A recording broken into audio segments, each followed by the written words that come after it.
everybody, Rochelle here from Quebec, CICHLIDS.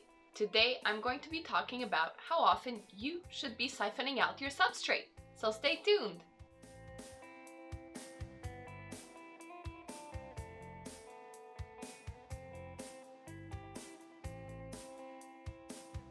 So before we get started, I'd like to invite you to subscribe to the channel. I have plenty of videos that have already been done and plenty more to come, so make sure not to miss a single one. For those of you who don't know me, my name is Rochelle and I own a local fish store in Terrebonne, Quebec. That is right outside of Montreal. We are open to the public, so if ever you're around, don't hesitate to stop by.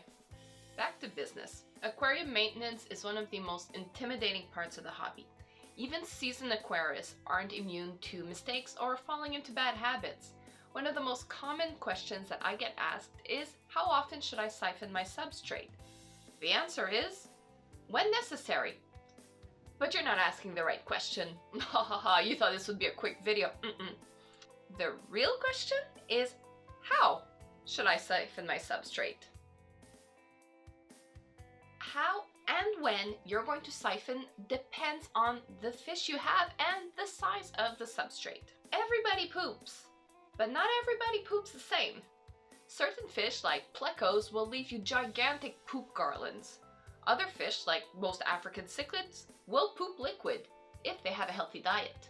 If you're listening to this and you're like, oh my god, my African cichlids are pooping solid, so make them fast for a day or two and feed them spirulina flakes for a couple of days to help them pass whatever was clogging up their intestines. If the solid poop comes back, check to see if you're feeding the right food for their species. I have a whole video about what you should be feeding your African cichlids. But back to the siphoning. Bigger grain substrate should be cleaned deeper than smaller grain substrate. The organic waste will get into the cracks of a bigger substrate, meaning that to get it out, you should siphon about a ½ inch to 1 inch below the substrate surface. Whereas smaller grain substrate is easier to clean, it's more compact. So the waste accumulates usually just in one spot and you have to siphon that out. Without necessarily diving into the substrate, every time you siphon, check mostly under your decorations. That's where most of the waste accumulates, especially if you have a lot of rocks in your aquarium. And those artificial plants, oh my god. You shouldn't, in any case, siphon your substrate too deep. When the substrate is not being moved around, beneficial anaerobic bacteria will accumulate in the substrate. You don't want to get rid of that. Anaerobic bacteria, it means that it's bacteria that needs zero oxygen to survive. It's the contrary of aerobic bacteria that needs a subscription to the YMCA for the aerobics class.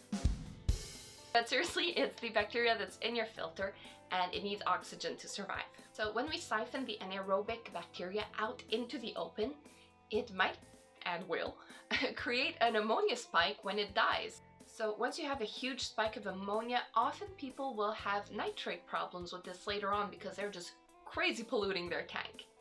So that anaerobic bacteria, what it does in the substrate, if ever you're wondering, it feeds off nitrate.